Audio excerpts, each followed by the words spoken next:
আমাদের এই মহাবিশ্বের বাইরেও রয়েছে অসংখ্য মহাবিশ্ব, আর প্রতিটি মহাবিশ্বের নিজস্ব একজন ব্রহ্মা। অবিশ্বাস্য শোনালেও সনাতন ধর্মের এক প্রাচীন কাহিনীতে শ্রীকৃষ্ণ নিজেই এই রহস্য উন্মোচন করেছিলেন। এক মুহূর্তে ব্রহ্মার সামনে উপস্থিত হয়েছিলেন অসংখ্য ব্রহ্মা, শিব ও দেবতারা। সেই দৃশ্য দেখে কেন স্তব্ধ হয়ে গিয়েছিলেন ব্রহ্মা? কী শিক্ষা লুকিয়ে আছে এই অলৌকিক ঘটনায়?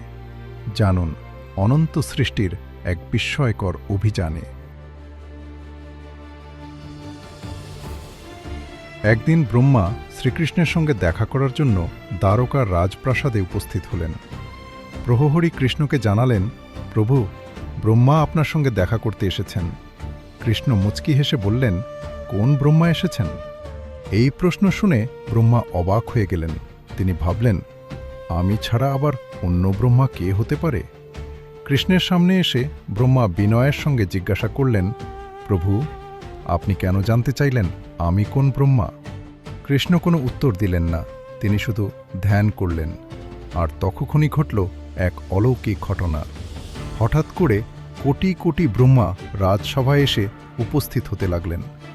কারো 10 মাথা, কারো 100, কারো 1000, আবার কারো লক্ষ লক্ষ মাথা। শুধু ব্রহ্মাই নন, তাদের সঙ্গে অসংখ্য শিব ও ইন্দ্র এসে উপস্থিত হলেন। এই দৃশ্য দেখে আমাদের 4 মাথার ব্রহ্মা বুঝতে পারলেন অনন্ত সৃষ্টির সামনে তিনি কত ক্ষুদ্র। তার সমস্ত অহংকার মুহূর্তেই ভেঙে গেল। কৃষ্ণ বললেন, এই সৃষ্টির কোনো শেষ নেই, অসংখ্য মহাবিশ্ব রয়েছে, আর প্রতিটি মহাবিশ্বে একজন করে ব্রহ্মা আছেন। পুরাণ অনুসারে মহাবিষ্ণুর শরীরের অসংখ্য লোমকূপ থেকে অসংখ্য ব্রহ্মাণ্ডের সৃষ্টি হয়। প্রতিটি ব্রহ্মাণ্ডে জন্ম নেন এক একজন ব্রহ্মা। এই গল্প আমাদের শেখায়, জ্ঞান, ক্ষমতা বা পদমর্যাদা যত বড়ই হোক না কেন, অনন্ত সৃষ্টির সামনে আমরা সবাই ক্ষুদ্র। তাই অহংকার নয়, বিনয়ই সত্য জ্ঞানের পথ। ভিডিওটি ভালো লাগলে লাইক, শেয়ার এবং সাবস্ক্রাইব করতে ভুলবেন না। দেখা হবে পরের ভিডিওতে।